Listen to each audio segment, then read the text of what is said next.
उम्मीद नहीं था कि 3.5 लाख वोट लेकर आएंगे जयराम महतो, राहुल गांधी जी से बात करेंगे और उनको कांग्रेस में लेकर आएंगे और तमाम तरह की बात जो आपको लेकर के आते हैं, इस पर क्या कहना चाहिए? देखिए, हमको तो डाउट है कि उनका राहुल गांधी से बात होता भी है कि नहीं।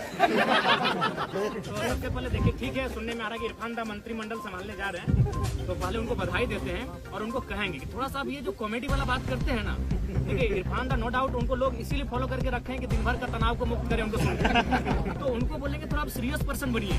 अगर आप मंत्रिमंडल में जाने वाले हैं आलम के स्थान पर, तो आपका विषय क्या होगा? अगर आपको नहीं मालूम है तो मैं आपको विषय देता हूँ। आपका सबसे पहला विषय होगा कि जामताड़ा को साइबर क्राइम के धब्बे से मुक्त कराइए, सबसे बड़ा विषय आपका होगा। आपका दूसरा विषय होगा कि जामताड़ा की स्थिति देखिएगा, जामताड़ा के 95% जो पेशेंट होते हैं वो धनबाद आते हैं इलाज करने के लिए, और आप बतौलेबाजी करते हैं। आप रणधीर सिंह के साथ बतौलेबाजी करते हैं, तो कभी भानु प्रताप शाही से, तो कभी निशिकांत दुबे से। ठीक है, कटाक्ष कीजिए, लेकिन जो जेन्युइन समस्या है, जो गंभीर समस्या, उन पे बात कीजिए, उन पे काम कीजिए, उन पे रोड मैप तैयार कीजिए। तो उनको हमारा ये संदेश रहे। आपको टिकट दिलवा रहे हैं, ठीक है, पहले आपका उनका सीट संकट में है, वो हमारे साथ आए।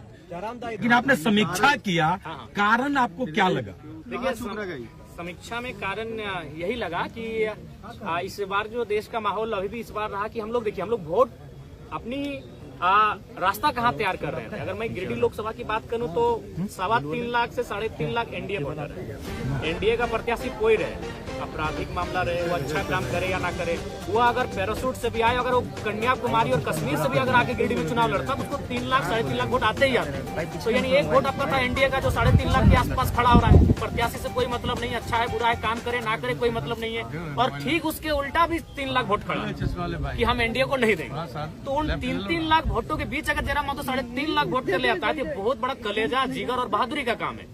हम लोग एक जो नई पहचान बनाए, बहुत चैलेंजिंग विषय था, क्योंकि आप किसी भी लोकसभा में देख लीजिए 3 लाख वोट एनडीए का है और 3 लाख ठीक इस विचारधारा के विपरीत वोट है। और उस भीड़ में आप एंट्री करते हैं बिना किसी संसाधन के, बिना किसी बूथ मैनेजमेंट के, बिना किसी टीम के, और आप उसी के अनुपात में वोट लेके आते हैं। ये हमारे लिए गौरव का विषय है। देखिए, हम उन्हीं के सवाल पे चलेंगे। थोड़ा सा हालांकि आपको खराब लग गया था, खराब नहीं लगेगा, क्योंकि जो हम लोग महसूस कर रहे हैं कि आप विधानसभा चुनाव में अब उतर रहे हैं। अब बात है शहरी क्षेत्र का, ठीक है, ग्रामीण क्षेत्रों में आपकी पकड़ है, लेकिन शहरी क्षेत्र जो है, जो बाहरी भीतरी का एक धब्बा आप पे लग गया है, इसको कैसे आप धोएंगे? देखिए, एक बात हम स्पष्ट कह रहे हैं, ये लड़ाई बाहरी भीतरी की कब रही? हमने ये कहा कि जिस प्रकार, अच्छी बात बताइए, आज भारतीय जनता पार्टी जिसकी आप बात करते हैं, उड़ीसा में किस आधार पर चुनाव जीता, क्या किसी को आइडिया है? क्योंकि लोकसभा का चुनाव था, इसीलिए उड़ीसा का मैसेज किसी तक नहीं आया। भारतीय जनता पार्टी ने किस बेस पे उड़ीसा का चुनाव जीता? अभी कहाँ 5 बार के सीएम पटनायक जी 5 बार के काबिल सीएम को पटकनी दिया, क्या आधार था? पांडियन, बीके पांडियन, जो कह सकते हैं कि क्योंकि ये तो विवाहित शायद नहीं है माननीय मुख्यमंत्री, मुझे उतनी जानकारी नहीं, उनका बच्चा शायद नहीं है, तो उनको अडॉप्ट कर रहे थे एज सीएम। पांडियन कौन है? साउथ के हैं। बीजेपी उड़ीसा में क्या नारा देती है कि साउथ इंडियन उड़ीसा में नहीं चलेंगे। तो हम भी वही चाहते हैं कि कोई भी पूरे भारत के लोग यहाँ आए, अपना व्यवसाय करें, रहे खाएं, लेकिन नेतृत्व झारखंड के मूलवासी करेंगे। यही बीजेपी का नारा है। पब्लिक जनता को लेके आप क्या संदेश जनता को हम स्पष्ट करेंगे। बिल्कुल, आप ये जो भाव उत्पन्न हो रहा है, चूंकि हमारे भी लोकसभा में ये आया था कि जयराम जीतेगा तो आपको बस में बैठ के घर जाना होगा, बिल्कुल ये गलत बातें हैं। आप जहां रहते हैं, वहां आप जिस नौकरी को करते हैं, आप जहां लीगली तरीके से रहते हैं, स्वागत है आपका। हमारे लोग भी लगभग 16 से 18 लाख लोग प्रदेशों में रहते हैं, ऐसा नहीं है ये केवल भ्रम है। लेकिन हाँ, नेतृत्व का अवसर इस राज्य के लोगों को मिले, ये सबको स्वीकारना होगा। टाइगर, एक सवाल है, गोमिया विधायक लंबोदर महतो बोल रहे हैं कि आप झारखंड मुक्ति मोर्चा के इशारे पे काम करते हैं। अच्छा, तो झारखंड मुक्ति मोर्चा के इशारे पे काम करते हैं, तो डुमरी में हमको 90,000 वोट कैसे आता? एक पीएचडी वाले व्यक्ति अगर इस प्रकार का बयान दे रहे हैं तो हमको लगता है उचित नहीं है। टुंडी में हमको 60,000 वोट फिर कैसे आ जाता? बेरमो जो महागठबंधन का सीट है, वहाँ हमको 50,000 वोट कैसे आता? बोलते उपचुनाव में जेबी कैसे सीट नहीं, हमने स्पष्ट कहा है कि हमारा पहला चुनाव किसी की मौत पे नहीं लड़े। वहाँ स्वर्गीय जगन्नाथ महतो की मृत्यु हुई थी और हम लोग पहला चुनाव शुरुआत किसी की मौत से करें, ये हमारा, क्योंकि हम लोग सिद्धांतिक पॉलिटिक्स करेंगे चुनाव हार जीत के ऊपर। अगर हम लोग को केवल चुनाव ही फोकस होता तो मैं आपको बताना चाहूंगा, एक पार्टी ने हमको यहाँ तक कहा था कि अगर आप नहीं लड़ेगा तो देवेंद्र जी को मना दीजिए, आप एक लड़का हमको दे दीजिए चुनाव लड़ने के लिए, हम लोग को प्रत्याशी नहीं मिल रहा है। तो अगर हम लोग को सांसद बनना होता तो आज जयराम महतो के साथ आप नहीं बैठे होते, आज सांसद जयराम महतो के साथ आप बैठे होते, क्योंकि मुझे भी आइडिया है कि किस सीट को कौन निकाल सकता है।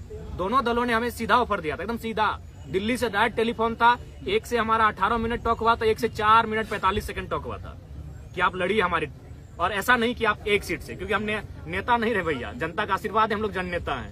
किसी सीट से चुनाव लड़ने का वादा रखते हैं, 4-5 सीटों से चुनाव लड़ने का वादा रखते हैं, और उन्होंने वही ऑफर दिया था कि आप गिरिडीह से लड़िए, आपका मन हो धनबाद लड़िए, आपका मन हो आप रांची चले आइए। इसी से जुड़ा हुआ सवाल है, गांडे से भी आपने आगे बताया। आप मर्ज नहीं करेंगे अगर जीतते हैं चुनाव तो? जैसे देखिए, नहीं, हम लोग हाथ जीत से ऊपर की पॉलिटिक्स करने के लिए आए हैं, कोई मर्ज नहीं करेंगे दादा।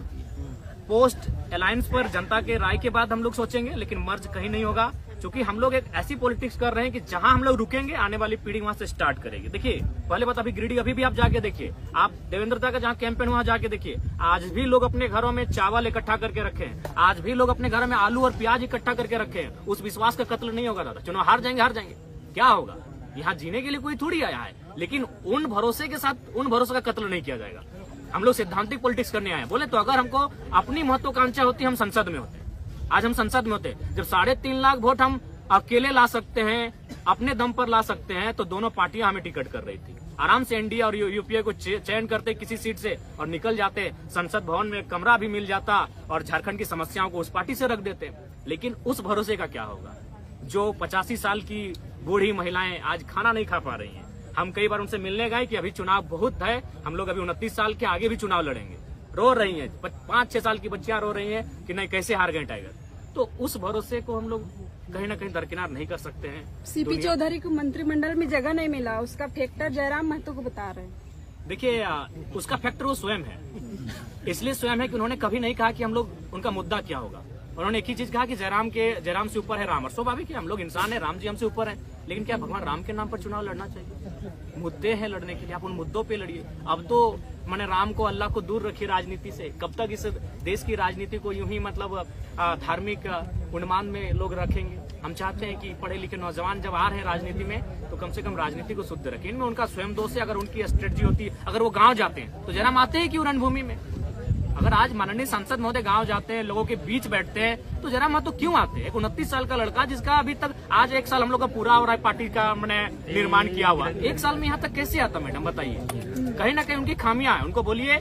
और साथ ही साथ सबको संदेश देंगे कि आपका जो पॉलिटिक्स करने का तरीका है उसको भी बदलिए। आप जनता से कटे हैं, आप में और जनता में अंतर है। आपका महल 18वें तल्ला पर है और जनता आज झुग्गी झोपड़ी में रहती है। आप जनता से कटे हुए लोग हैं, आप जनता के लिए काम नहीं कर रहे हैं। जो भी कर रहे हैं अपने परिवार को भरने काम कर रहे हैं। और महोदय सांसद से कहिएगा कि आप तो रामगढ़ के हैं, आप सुन रहे हैं लइयों में जमीन खरीद ली है, सॉरी जो गोमिया का बॉर्डर पड़ता है नदी के उस पार, चूंकि माइंस उधर जाने वाला है। वाह भैया वाह, जनता से कटिएगा और बोलिएगा 2 समय दीजिएगा, ये नहीं चलेगा। सिल्ली के पूर्व विधायक पर क्या कहिएगा? उनका धन्यवाद करेंगे, उन्होंने खुलकर सहयोग किया है, समर्थन किया है, और नो डाउट वे भी झारखंड के एक लड़ाकू नेता रहे हैं। उनका धन्यवाद देंगे और टेलीफोनिक भी धन्यवाद दे चुके हैं, और आपके पूरे तमाम चैनल के माध्यम से उनका धन्यवाद। लेकिन ये हवा चल रहा है सोशल मीडिया में कि अमित महतो से जेबी कैसे से टिकट मांग रहे हैं। ठीक है, अगर वे आएंगे तो स्वागत है, आने दीजिए, स्वागत है। अच्छे व्यक्ति हैं भाई, लड़े हैं। और दादा एक सवाल, अमित महतो गिरिडीह में जाके खुलेआम सपोर्ट करते हैं, रांची में क्यों सपोर्ट नहीं करते खुलेआम? नहीं, उस समय शायद वो क्षेत्र में नहीं थे, मेरे भी वहाँ नहीं आए, वो सिर्फ सोशल मीडिया में ही किए थे।